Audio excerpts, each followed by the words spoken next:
Hey guys, how's it going? So I'm going to be giving you just a breakdown on what makes a good concealed carry pistol.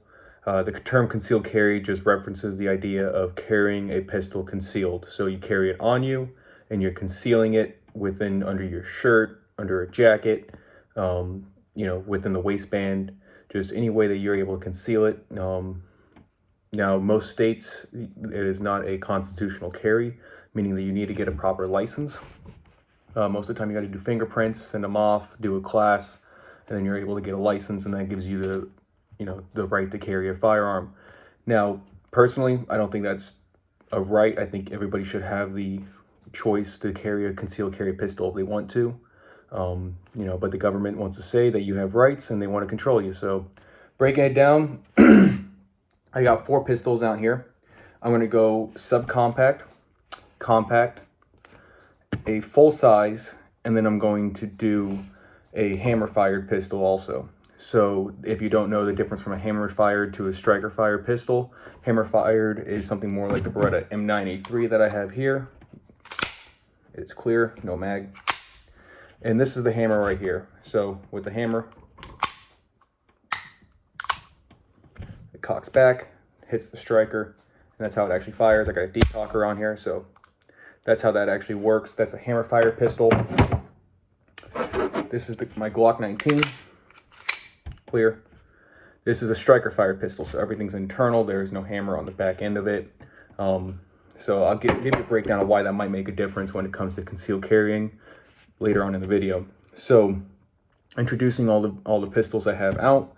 I have my M9A3, my Glock 19, my 34, which is a full size, more of a competition size pistol actually. And then this is my SIG P365 XL. This is actually a really nice one. Drop the mag, clear it for you.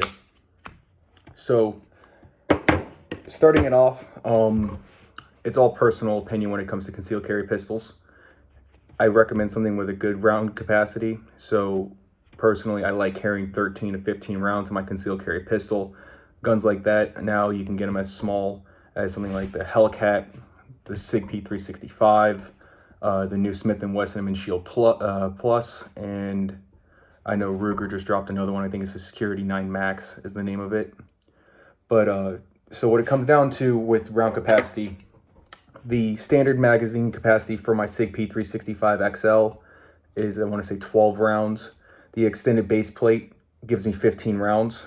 So that is one thing that I really do appreciate is round capacity. There was an old FBI research that they produced, and it was pretty much just saying that round capacity in a firefight was a major deal when it came to carrying pistols. That's why they went away from the revolvers back in, I want to say it was like 1984. There was a firefight in Miami, and they ended up going with a semi-automatic 40 caliber is the round that they actually adopted for the FBI. Round capacity, I think they said that most of the time in a firefight you land 1 in 13 shots, was one of the reports that I read a long time ago. Now is also if you train a lot. So getting into it, 1 is going to be the proper gun for you. So we already got into the round capacity. 2 is going to be your body profile.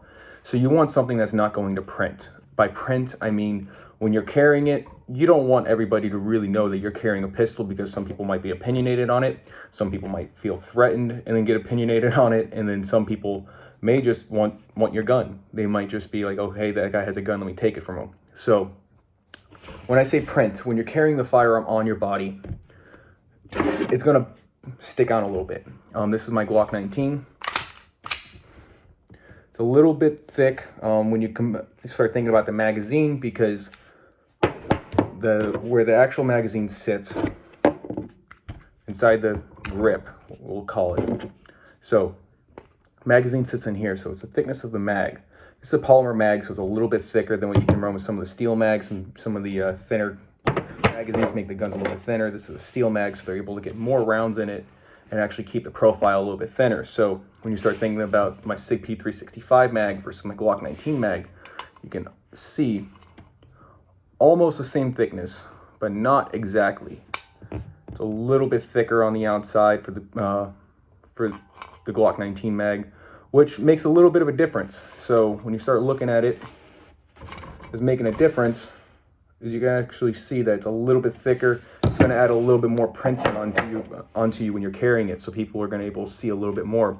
My body profile, I'm about 6'1", 225, so I'm able to carry a little bit larger of a gun without it printing as much. Now I know some guys who are 5'8", 5'9", carrying Glock 17s, which is pretty much about the same size as this guy right here.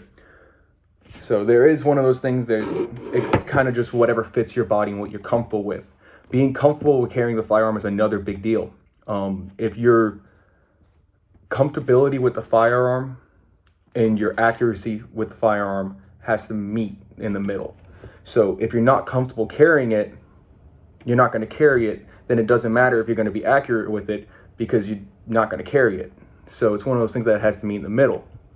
The larger the firearm, usually the more accurate you're going to be with it. So when it comes to pistols, I'm more accurate with my competition size Glock 34 than I am with my SIG P365, even with the red dot on top of it.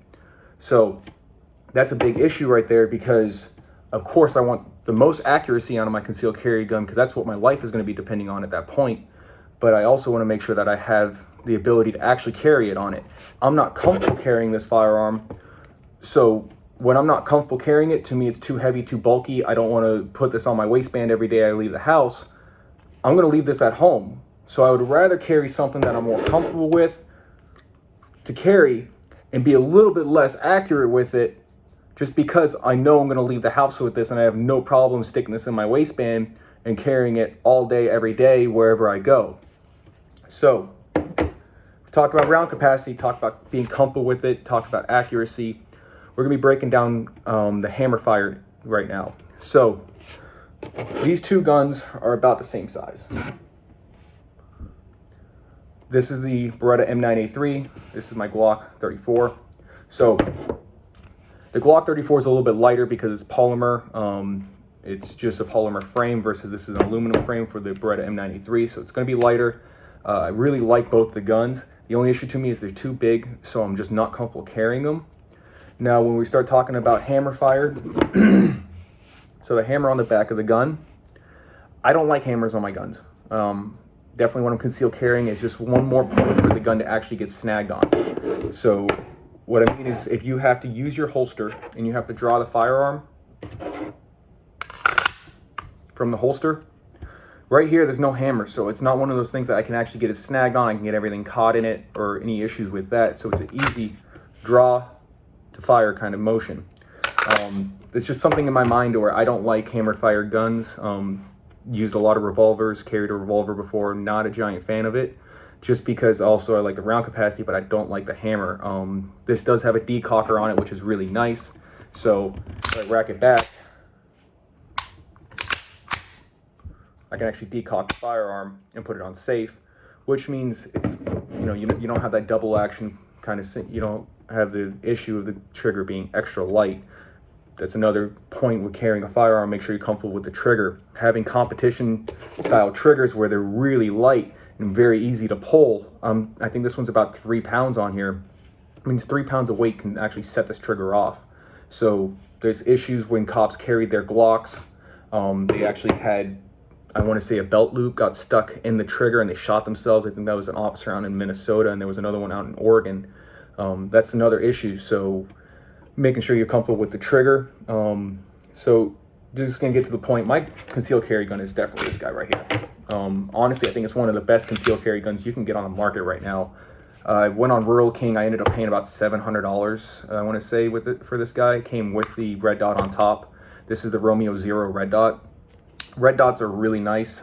First time ever using it on a concealed carry pistol. Before this one, I was carrying my Glock 19. But I wasn't carrying this everywhere just because it just wasn't that comfortable to me. If I can get something lighter, something a little bit more comfortable to carry with the same round capacity, this guy right here has the same round capacity as this Glock 19, even knowing it's half the size.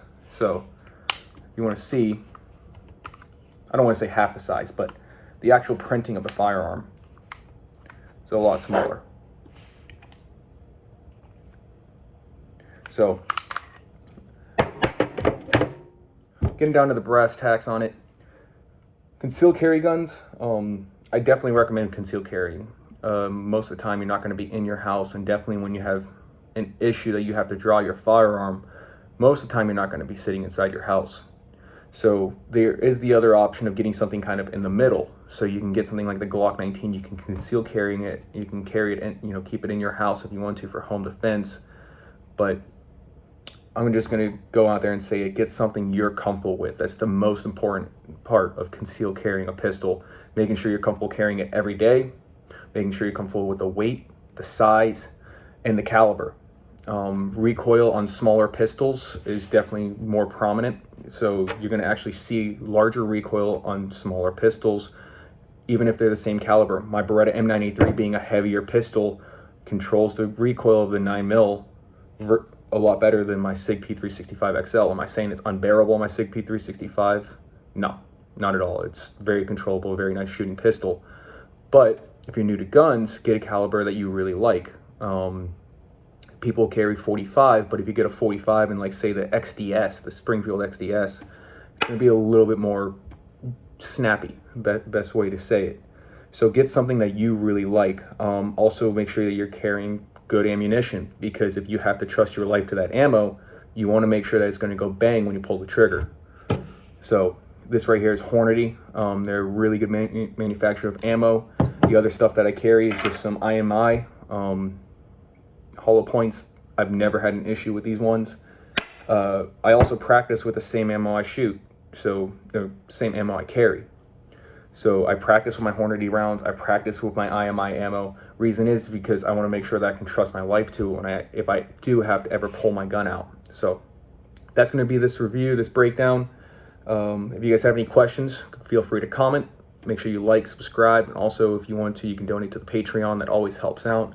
I'm going to get some shooting footage here soon, just waiting for the right time and all the ammo to come in so I can actually go shooting. So God bless. You guys take care.